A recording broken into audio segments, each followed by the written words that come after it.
అందరికీ శాకంబరి కిచెన్కి స్వాగతం. శాకంబరి కిచెన్లో ఈరోజు దోసకాయ రోటి పచ్చడి ఎలా తయారు చేసుకోవాలనేది చూపిస్తున్నాను అనమాట. దీనికి మీడియం సైజు దోసకాయలు నేను 2 తీసుకున్నాను. వాటిని శుభ్రంగా ఉప్పు వేసి బాగా కడిగి మధ్య కట్ చేసి ఈ గింజలన్నీ తీసేసుకుంటున్నాను అనమాట. ఇప్పుడు ఈ దోసకాయలు పుల్లగా ఉన్న దోసకాయలు కాదు ఇవి. ఇప్పుడు రకరకాల ఫ్లేవర్స్లో వస్తున్నాయి కదా దోసకాయలు.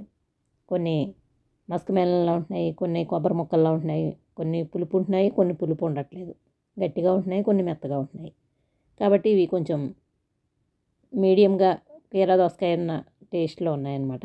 అందుకని గింజలన్నీ తీసి ఒక బౌల్లో వేసేసుకుంటున్నాను. అదే పుల్లటి దోసకాయ అయితే ఈ గింజల్లో ఉండే రసం అంతా పిండి మనం ఈ పచ్చడిలో వాడుకోవచ్చు.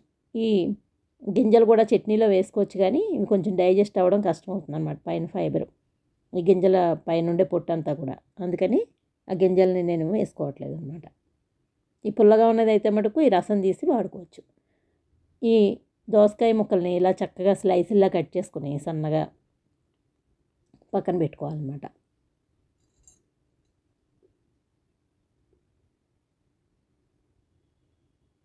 చూసారు కదా, ఇలా కట్ చేసుకోవాలన్నమాట. ఇది మనం తొక్కలతోనే పచ్చడి చేసుకుంటున్నాం అనమాట. తొక్కలు పీల్ చేయకుండా పచ్చడి చేస్తున్నాం. చాలా టేస్టీగా ఉంటుంది. ఒకసారి అందరూ కూడా ట్రై చేయండి. ఒక మూకుట్లో 2-3 చెంచాలు ఆయిల్ వేసుకుని ఇప్పుడు మనం పోపు పెట్టుకోవాలన్నమాట. ఒక స్పూనున్నర ఆవాలు, ఒక చిన్న ఇంగు ముక్క, ఇంగు వేసుకునే ఇష్టం ఉన్నవాళ్ళు ఇంగు వేసుకోవచ్చు, వెల్లుల్లి ఇష్టం ఉన్నవాళ్ళు వెల్లుల్లి వేసుకోవచ్చు అనమాట. ఈ 2 వేస్తే కనుక రెండింటికి మ్యాచ్ కాదనమాట. ఏదో ఒకటే వేసుకోవాలన్నమాట. ఒక స్పూను జీలకర్ర, ఒక 2-3 చెంచాల మినపగుళ్ళు వేసుకుని మీడియం ఫ్లేమ్లో చక్కగా వేయించుకోవాలన్నమాట. హై ఫ్లేమ్లో పెడితే ఈ పోపు మాడిపోతుంది, లో ఫ్లేమ్లో పెడితే వేగదనమాట. మీడియం ఫ్లేమ్లో పెట్టి చక్కగా మంచి సువాసన వచ్చి ఈ ఆవాలన్నీ చిటపటలాడి చక్కగా పేలిన తర్వాత అప్పుడు మనం ఇందులో ఒక 3 చెంచాల నువ్వుల్ని, అలాగే ఒక పావు స్పూను పసుపు, మెంతులు ఉంటే మెంతులు నేను లాస్ట్లో మెంతి పొడి వేసుకున్నాను. ఫస్టే ఆవాలు వేసినప్పుడే ఒక పావు స్పూన్ మెంతులు కూడా వేసుకోవాలన్నమాట.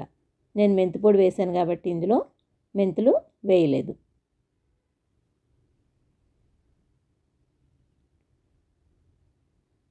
మూడు చెంచాల నువ్వులు వేసుకున్నాను అనమాట. ఈ నువ్వులు వేయడం వలన ఇంట్లో ఇంటిల్లిపాదికి కూడా కొంచెం కాల్షియం అనేది అందుతుందన్నమాట. ప్రతి వంటకంలో కూడా ఈ వింటర్ సీజన్లో కానీ రైనీ సీజన్లో కానీ కొంచెం నువ్వులు వేసుకున్నట్లయితే పచ్చళ్ళలో కానీ, అలాగే కూరలు అవి చేసినప్పుడు కొన్ని కమ్మటి కూరల్లో పొడుల్లా చేసుకుని వాడుకున్నట్లయితే చక్కగా ఇంటిల్లిపాదికి కూడా కాల్షియం అందుతుందన్నమాట. వేడి చేయదు ఎక్కువగా. చలికాలం వర్షాకాలం అయితే. వేసవికాలం కొంచెం నువ్వులు తినడానికి భయపడతారనమాట చాలామంది, వేడి చేస్తుందని. ఇప్పుడు ఈ పోపు అంతా కూడా వేగిన తర్వాత ఒక బౌల్లోకి తీసుకుని మిగిలిపోయిన నూనెలో ఈ దోసకాయ ముక్కలను వేసి ఒక 10-12 వరకు పచ్చిమిరపకాయలను వేసుకోవచ్చు అనమాట. ఇప్పుడు నేను కమ్మగా ఉన్నవి ఒక 5-6 వేసాను, బాగా కారం ఉన్నవి ఒక 6-7 వేసుకున్నాను అనమాట.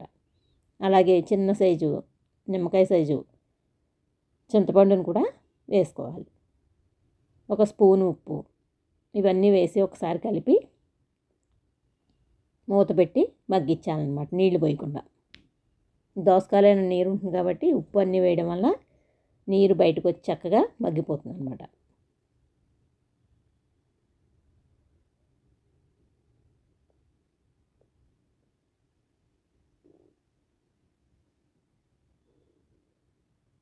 ఇప్పుడు వేసుకున్నాను అనమాట. నేను మెంతిపొడి ఒక పావు స్పూన్ వేసాను అనమాట.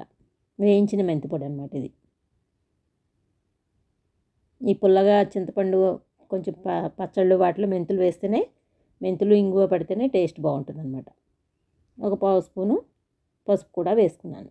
వేసి ఒకసారి కలిపి ఒక 2 నిమిషాలు మగ్గబెట్టి స్టవ్ ఫ్లేమ్ ఆఫ్ చేసి పక్కన పెట్టుకోవాలన్నమాట, చల్లారి పెట్టుకోవాలి.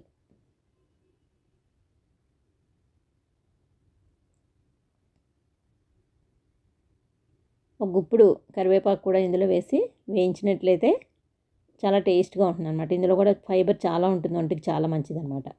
అలాగే ఒక పెద్ద కట్ట కొత్తిమీర శుభ్రంగా 2-3 సార్లు కడిగి పక్కన పెట్టుకోవాలి.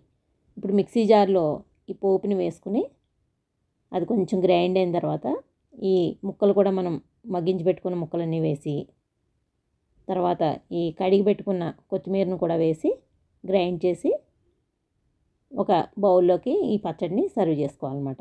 పైనుండి మనం ఇష్టం ఉంటే పోపు వేసుకోవచ్చు, ఎండుమిరపకాయ, కొంచెం ఆవాలు, జీలకర్ర, మినపప్పుతో పంటి కిందకి ఆ పోపు తగులుతూ మనం టిఫిన్లో కానీ అన్నంలో కానీ ఎలా తిన్నా కూడా ఈ చట్నీ చాలా బాగుంటుందన్నమాట.